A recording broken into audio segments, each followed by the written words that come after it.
अस्सलाम वालेकुम। Business analytics के चैनल के साथ मैं हूं डॉक्टर जुनैद अंसारी और इस वीडियो में आज हम ये देखेंगे कि हम अपने कंस्ट्रक्ट की रिलायबिलिटी कैसे कैलकुलेट करते हैं। कंस्ट्रक्ट के बारे में हम पहले डिस्कस कर चुके हैं। कंस्ट्रक्ट एक ऐसा वेरिएबल है जो अनऑब्जर्व वेरिएबल है, जिसको हम डायरेक्टली कैलकुलेट नहीं कर सकते, बल्कि वो किसी डिफरेंट आइटम्स की बेसिस, डिफरेंट क्वेश्चंस की बेसिस के ऊपर कैलकुलेट किया जा सकता है। फॉर एग्जांपल कोई फीलिंग हो सकती है, कोई परसेप्शन हो सकती है, कोई बिहेवियर हो सकता है। जैसे कि मिसाल के तौर पे यहाँ पर एटीट्यूड है, तो एटीट्यूड को 4 डिफरेंट क्वेश्चंस की बेसिस के ऊपर कैलकुलेट किया जा रहा है। This is attitude towards advertising. इसी तरह किसी एडवर्टाइजमेंट के अंदर क्रेडिबिलिटी को मेजर करने के लिए 5 डिफरेंट आइटम्स को यूज़ किया गया है और इन 5 आइटम्स की बेसिस के ऊपर क्रेडिबिलिटी मेजर की जा रही है। और डायरेक्टली ऑब्जर्व वैल्यू क्रेडिबिलिटी की हमें कोई नहीं मिल रही, बल्कि हम हर 5 डिफरेंट क्वेश्चंस के ज़रिए से हम क्रेडिबिलिटी को एनालाइज कर रहे हैं और इन 5 डिफरेंट आइटम्स का मीन लेके हम कहेंगे कि ये क्रेडिबिलिटी की वैल्यू है। तो बहरहाल डिफरेंट आइटम्स की बेसिस के ऊपर हमारा कोई वेरिएबल बनता है। तो चूँकि हमारे रिग्रेशन एनालिसिस की ये रिक्वायरमेंट होती है कि हम तब तक रिग्रेशन एनालिसिस कंडक्ट नहीं कर सकते जब तक कि हमारा डेटा रिलायबिलिटी की कंडीशन को फुलफिल ना करे। तो एसपीएसएस के अंदर आप देख रहे हैं कि एसपीएसएस के अंदर हमारे पास सिंपल सा एक टेस्ट मौजूद है जिसे हम कहते हैं क्रॉनबैक अल्फा। तो आप एनालाइज में जाएंगे और यहाँ पर ऑप्शन है स्केल का, और स्केल के अंदर यहाँ पर ऑप्शन मौजूद है रिलायबिलिटी एनालिसिस का। करना हमने यहाँ पर यह है कि जितने आइटम्स हमारे किसी कंस्ट्रक्ट के मौजूद हैं, फॉर एग्जांपल एटीट्यूड के हमारे 4 आइटम्स मौजूद हैं, तो हम इन 4 आइटम्स की बेसिस के ऊपर ये कैलकुलेट करेंगे कि चारों आइटम्स को मिला के एटीट्यूड की रिलायबिलिटी कितनी है। ठीक है, रिलायबिलिटी कैलकुलेट करने का दूसरा मकसद होता है कि हम ये चेक कर सकें कि हमारे आइटम्स में इंटरनल कंसिस्टेंसी मौजूद है कि नहीं। यानी कि आप ये समझ लें कि ये 4 आइटम वही एक बात मेजर कर रहे हैं जो कि इन चारों को करनी चाहिए। ठीक है, यानी कि एटीट्यूड 1, एटीट्यूड 2, एटीट्यूड 3, एटीट्यूड 4 के जो क्वेश्चंस हैं उनके लोगों ने आंसर एक ही तरह से दिए हैं। तो इसकी बेसिस के ऊपर हमें ये पता चल जाएगा कि हमारे इस कंस्ट्रक्ट की रिलायबिलिटी कितनी है। तो आइटम्स में हम एटीट्यूड के 4 आइटम्स को सिलेक्ट करेंगे। मॉडल के अंदर यहाँ पर अल्फा बाय डिफॉल्ट सिलेक्टेड है। स्टैटिस्टिक्स में जाएंगे, item scale if item deleted और कोरिलेशन की वैल्यूज के ऊपर आप क्लिक करते हैं। ठीक है, item scale if item deleted और कोरिलेशन, कंटिन्यू एंड ओके।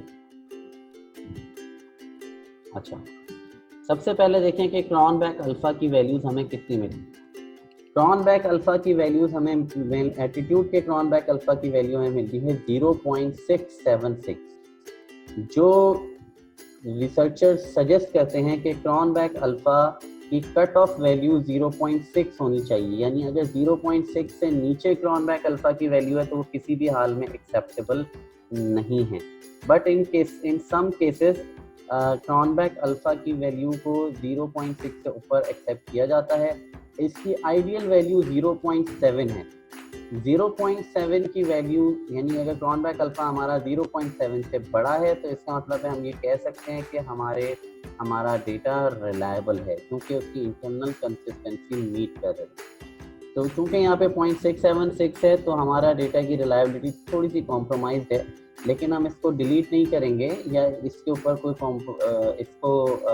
इसके किसी आइटम को अभी फिलहाल नहीं उड़ा रहे, क्योंकि हमारा डेटा यहाँ पर कट ऑफ वैल्यू को मीट कर रहा है, दैट इज 0.6।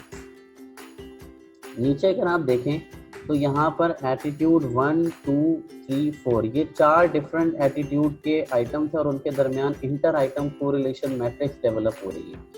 कोरिलेशन मैट्रिक्स हमें ये बताती है कि आइटम्स आपस में कैसे बिहेव कर रहे हैं। तो यहाँ पर अगर हम ये देखें कि आइटम नंबर 1 जो है वो आइटम नंबर 3 के साथ देखें, उसकी कोरिलेशन की वैल्यू जो है थोड़ी सी कम है। यही वजह है कि इन चारों आइटम्स को मिलाने के बाद हमारा जो क्रॉनबैक अल्फा बन रहा है वो 0.676 बन रहा है। इसी के साथ साथ आइटम टोटल स्टैटिस्टिक्स का एक टेबल होता है, इसमें लास्ट कॉलम के अंदर लिखा होता है cronbacks alpha if item deleted, यानी हमारा cronback अल्फा क्या हो जाएगा अगर हम किसी एक आइटम को डिलीट करें। अगर हम एटीट्यूड 1 को डिलीट करेंगे तो हमारा cronback अल्फा हो जाएगा 0.673। अगर हम एटीट्यूड 2 को डिलीट करेंगे तो 0.631। इसी तरह एटीट्यूड 4 को डिलीट करेंगे तो 0.522। इन एनी केस हमारा cronback अल्फा 0.67 से बढ़ नहीं रहा, तो लिहाजा हमें किसी को भी डिलीट करने की कोई ज़रूरत नहीं है। हमारा कंस्ट्रक्ट, और हम इसको कह सकते हैं कि हमारा कंस्ट्रक्ट इस वक्त ऑलरेडी कट ऑफ वैल्यू से ऊपर है, यानी रिलायबिलिटी कंडीशन को फिलहाल मीट कर रहा है। ऑल्दो ये आइडियल वैल्यू नहीं है, 0.7 से कम है, लेकिन बहरहाल हम इस कंस्ट्रक्ट को रिटेन अभी फिलहाल कर सकते हैं। इसी तरह से हम अपने दूसरे तमाम कंस्ट्रक्ट की रिलायबिलिटी को चेक करेंगे। फॉर एग्जांपल हम अब एटीट्यूड के बाद हम चेक करते हैं क्रेडिबिलिटी की वैल्यूज़ को। क्रेडिबिलिटी के भी इसी तरह से सारे आइटम्स को सिलेक्ट कर लें और इसके ऊपर ओके करेंगे तो हमें सिमिलर रिजल्ट मिलेंगे। cronback अल्फा की वैल्यू यहाँ पर भी 0.657 है, यानी 0.7 से कम है, which is again not at all an ideal value. It would be recommended, it बहुत अच्छा होता कि अगर ये वैल्यू 0.7 से बड़ी होती। ठीक है, इसी तरह से हम यहाँ पर cronback alpha if item deleted देखें तो हमारी सारी वैल्यूज जो है वो 0.6 की ही रेंज में आ रही हैं। इसका मतलब है कि हमें मज़ीद कोई और कार्रवाई करने की ज़रूरत नहीं है, हमारा ये डेटा कट ऑफ वैल्यू से फिर भी थोड़ा सा ऊपर है। आफ्टर क्रेडिबिलिटी हम ये चेक करेंगे परचेज इंटेंशन, और परचेज इंटेंशन के अंदर हम चेक करेंगे तो हमें देखें cronback अल्फा की वैल्यू बता रहा है 0.810। 810 जो है वो 0.7 से ऊपर है। इसका मतलब है कि हमारे cronback अल्फा की वैल्यू सेटिस्फाई कर रही है जो हमारी आइडियल कंडीशन है, दैट इज 0.7। ठीक है, और इसी तरह से हम cronback alpha if item deleted देखें तो सारी वैल्यूज 0.8 से कम हो रही हैं, यानी कि हम किसी भी आइटम को डिलीट करेंगे तो हमारी वैल्यू 0.8 से कम हो जाएगी, तो हमें डिलीट बिल्कुल नहीं करना चाहिए। लिहाजा हमारा डेटा इंटरनल कंसिस्टेंसी को मीट कर रहा है और रिलायबिलिटी की कंडीशंस फुलफिल कर रहा है। इसी तरह से हम बाद में सारे कंस्ट्रक्ट को एक एक करके चेक करेंगे, और एंटरटेनमेंट के कंस्ट्रक्ट को हमने चेक किया तो देखें ये भी 0.776 है। 0.776 का मतलब है कि ये भी हमारी इंटरनल कंसिस्टेंसी को मीट कर रहा है, क्योंकि आइडियली 0.7 से बड़ी होनी चाहिए वैल्यू, और हमारी वैल्यू 0.7 से बड़ी यहाँ पर आ रही है। तो एंटरटेनमेंट का कंस्ट्रक्ट भी रिलायबल है। उसके बाद मटेरियलिज्म, और मटेरियलिज्म के कंस्ट्रक्ट की रिलायबिलिटी को हम चेक करेंगे तो cronback अल्फा पे यहाँ पे 0.856 है, which is a good value, और 0.856 का मतलब है कि ये पांचों आइटम्स की इंटरनल कंसिस्टेंसी वैलिड है, बहुत ज़्यादा अच्छी है, और हम इस कंस्ट्रक्ट को रिलायबल कह सकते हैं। इसके बाद फाइनली हमारे दो और कंस्ट्रक्ट्स रह गए हैं, तो हम उन्हें भी कर लेते हैं, चेक कर लेते हैं कि हमारी रिलायबिलिटी कंडीशन मीट कर रही हैं। तो इरिटेशन के 4 आइटम्स मिलके भी देखें तो यहाँ पर 0.790 की वैल्यू आ रही है, जो कि 0.7 की आइडियल वैल्यू से बड़ी है।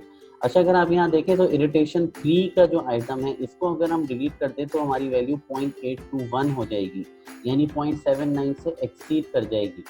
हम ये बिल्कुल कर लेते अगर हमारी वैल्यू यहाँ पे 0.7 से बड़ी ना होती, क्योंकि हमारी वैल्यू 0.7 से बड़ी है तो हमें कोई आइटम डिलीट करने की ज़रूरत ही नहीं है। लेकिन अगर ये 0.59 होती तो यकीनन हम आइटम नंबर 3 को डिलीट कर लेते ताकि हमारी वैल्यू आइडियल हो जाए। ठीक है, तो cronback अल्फा की वैल्यू हमारी 0.7 से ऊपर है, तो लिहाजा हमें इसमें कोई भी आइटम डिलीट करने की ज़रूरत नहीं है, और इन सम केसेस 0.6 की वैल्यू भी एक्सेप्टेबल होती है, इसको भी हम डिलीट नहीं करते किसी भी आइटम को। फाइनली इंफॉर्मेशन के वेरिएबल को हम चेक कर रहे हैं, तो इंफॉर्मेशन का वेरिएबल चेक करने के बाद आप देखें तो हाँ, इंफॉर्मेशन का जो cronback अल्फा आ रहा है वो 0.608 आ रहा है, that is again less than 0.7। इसका मतलब है कि ये कंस्ट्रक्ट हमारा सही नहीं है। आइडियली अगर देखा जाए तो ये बिल्कुल सही नहीं है, और वैसे भी ये 0.61 के ऊपर आ रहा है राउंड ऑफ होके, इसका मतलब है कि बिल्कुल बॉर्डर लाइन के ऊपर आ रहा है। अच्छा, जब हम आइटम्स को देखते हैं इंटर आइटम कोरिलेशन के अंदर, हमें देखें इंफॉर्मेशन 1 इंफॉर्मेशन 4 के साथ किसी हद तक नेगेटिवली बिहेव कर रहा है। तो यानी या तो हम इंफॉर्मेशन 1 को हटा सकते हैं या इंफॉर्मेशन 4 को हटा सकते हैं। तो Cronbach alpha if item deleted में अगर आप देखें तो हमें नजर आ रहा है कि इंफॉर्मेशन 1 को अगर हम हटा दें तो हमारी वैल्यू 6.2 हो जाएगी। ऑल्दो इससे हमारी वैल्यू कोई बहुत ज़्यादा तो नहीं बढ़ रही, लेकिन चूंकि यहाँ पे आइटम्स में से कोई एक आइटम नेगेटिवली कोरिलेट कर सकता है, तो इसलिए बेहतर ये है कि आप इसमें से एक आइटम को हटा दें। यानी हम यहाँ पर आइटम इंफॉर्मेशन 1 को हटा दें। इंफॉर्मेशन 1 को हटाने के बाद हमारे पास जो रिलायबिलिटी की वैल्यू है वो देखें 0.62 हो गई है।